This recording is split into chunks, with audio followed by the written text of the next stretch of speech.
I think it's a classic case of it going wrong. I think it's just been done wrong. To put it mildly. I think it's got to serve it up and hope for the best, haven't we? Welcome to WatchMojo UK, and today we'll be counting down our picks for the top 10 Come Dine With Me disasters. Tonight's been a disaster. Massive disaster. And it's not over yet, what concerns me. Before we begin, we publish new content every day, so be sure to subscribe to our channel and ring the bell to get notified about our latest videos. For this list, we'll be looking at terrible guests and revolting food on both Come Dine With Me and Couples Come Dine With Me. Let us know in the comments what your dinner party menu would be. Number 10. Flossing. There are plenty of cringe moments on Come Dine With Me, but few are quite as bad as the guests deciding they're going to learn how to floss. There's a party trick that my son's girlfriend's daughter taught Stuart, and he thinks he's an expert now. After apparently being taught how to do so, Stuart stands up to demonstrate, to resounding applause from his fellow guests. The move is, I think, sort of there. Then, boom, boom, boom, boom. And it gets quicker. Go on, Stuart! It's doubtful that any of them are keyed in enough to the internet culture to know how embarrassing this is to watch, but whatever Fortnite fan taught Stuart the moves has a lot to answer for. It's still embarrassing when all the men stand up to show off their dance moves. Still, you have to give them props for trying, though it was a million miles away from a victory royale. To the right, left, up and through. Number 9. Tiramisu con fruta. Perhaps the biggest red flag about Giovanni's dessert was his decision to make tiramisu without any coffee in the first place. He ladles on the no coffee tiramisu. Lots of it. No coffee. It's very fruity, it's very creamy. It's certainly creamy. It's the coffee flavour that makes a tiramisu, so he was asking for trouble by trying to change up the recipe, even if he does have Italian heritage. His unique take on the dish really didn't work. It ended up looking like a horrible mess of fruity, creamy mush, like he'd left out a tub of raspberry ripple ice cream all day and ladled it onto the plates. Here you go. According to the guests, it didn't taste very nice either, as the fruit was overpowering. They also thought that foregoing the famous coffee and chocolate was a mistake. It was drowning in cream, it was drowning in berries, it was suffocating in fruit. Joe, tiramisu is made with coffee. Okay. Hang on. Okay, so. Number 8. Rob's Thai soup. Bodybuilder Rob is trying to impress with his Thai menu, inspired by his personal love of Thai food. Though he's never actually been to Thailand, we eventually find out. Have you been to Thailand? I know a few Thai people. You like Thai food? Yes, I do. Have you actually ever eaten Thai food? Yeah. Just never made it before. Clearly not. It was supposed to be tom yum soup, but the soup does a disappearing act just before it gets served. Where's the soup gone? That's what I was thinking. It's been absorbed by the pesky noodles. I think it's a classic case of it going wrong. Rob's at a loss for why the soup has ended up getting absorbed. Maybe he didn't use a big enough pot or not enough liquid, or he could have overdone it on the noodles. Regardless, the soup was just a plate of soggy noodles and chicken. And we literally ended up with a big mush of chopped up noodle. On the bright side, it wasn't completely inedible, but it was still a disaster that lost Rob his chance of winning. Well, I ate it all. I was starving. But it was very, very out of a packet, I thought, with Rob. But he had a go, and you got to give him that. Number 7. Debbie storms off. Some couples are a tour de force in the kitchen, working together like a well-oiled machine. That doesn't seem to be the case for Richard and Debbie, who have a fraught cooking experience. When I am wrong, I will apologise. Is that somebody else? Oh, this is a bit awkward now. We find out that they actually live separately, and it's clear enough that they were struggling to share the space in Debbie's kitchen. We have quite an unconventional relationship in that we don't actually live together. So Richard's got his own place. So you miss each other like the heart grows fonder? I wouldn't say that. But when Richard makes a joke about divorce, the atmosphere is soured. If we were married, we'd be having a divorce. Were you still 98% right? Yeah.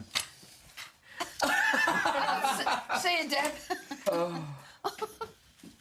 Oh.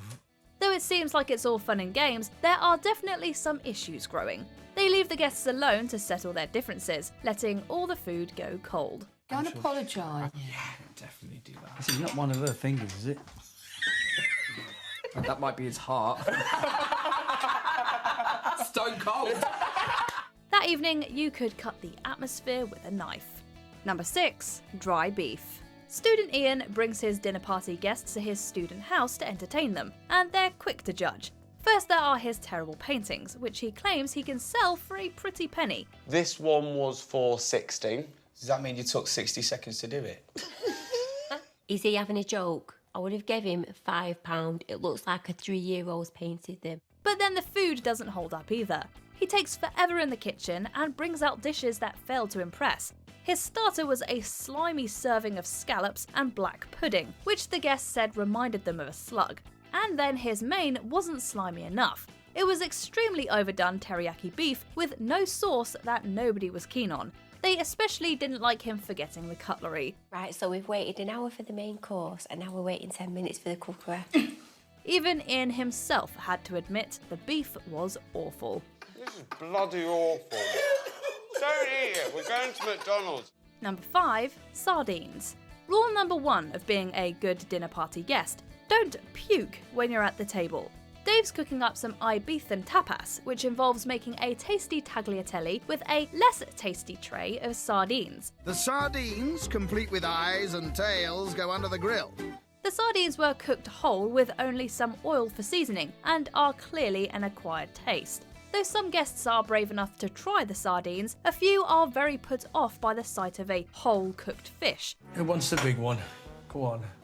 No, thank Do you not like prawn? I don't fancy a sardine. Come on, there's a sardine for everyone. And then when they do try it, they don't like it either. Mark's the one who has the most trouble and nearly chucks his guts up while at the table. Karen even hands him a dish if the worst happens. Don't vomit. Are you okay? Oh! There you are, darling. No! No, if you're going to, do it in there. I'm all right. That's very gracious of you, Karen. Number 4. Sophie and Lucas's entire menu. This couple are far from conventional, and so is their food. In fact, that's the theme of their whole evening, putting together chalk and cheese and trying to make a meal out of it. Cooked in cola? You sure? You sure about this? That's what it says. They start off on a weird foot by marinating their chicken wings in cherry cola and creating a blue cheese dip, then serve a bacon roly-poly for the main and flavoured brownies for pudding. He adds bacon and spices and rolls before poaching in a tea towel.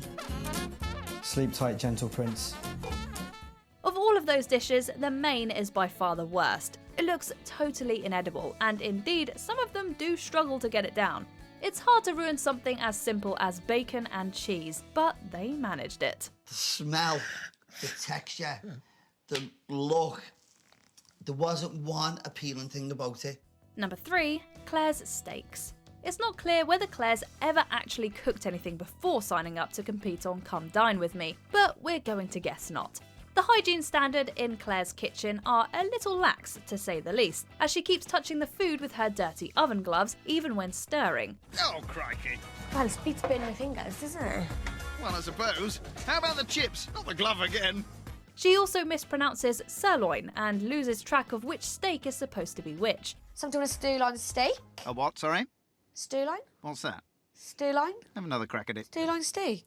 They're all cooked in exactly the same way and sent into the microwave for the finishing touches, and about half the food ends up on the floor. Worse than the food, however, was Giovanni's attitude. Oh, you're so full of bull. Just tell the truth. Tell the truth. Right? Then just tell Are you the truth. finished? No, You tell finished? the truth. You put your knife and that's fork it, like no, you no, finished. Stop. Yeah, Giovanni. I'm done. I'm full. You're done? I'm full. Number 2. Heather Horsfall. We've seen plenty of sore losers over the years, but few are quite as vindictive as Heather Horsfall. She might be a more unpleasant dinner guest than even Peter Marsh. It's not the best strategy upsetting your guests. No, that's going to backfire. She was rude the whole week, particularly to Zara for no reason, and wholly believed that she was going to win. You were so loud and so irritating. However, we all know that Come Dine with Me is as much about the hosting as it is about the food, and if you're rude, you're not going to win. I don't believe this. I really don't. You put me fourth. That was precisely what happened. Heather came dead last and promptly had a temper tantrum, swearing at the other guests and storming off in her own house. I'm so upset with all you. I've been so honest about you. I could have given you a 0 because yours were right? Do you know what? I don't deserve 4th.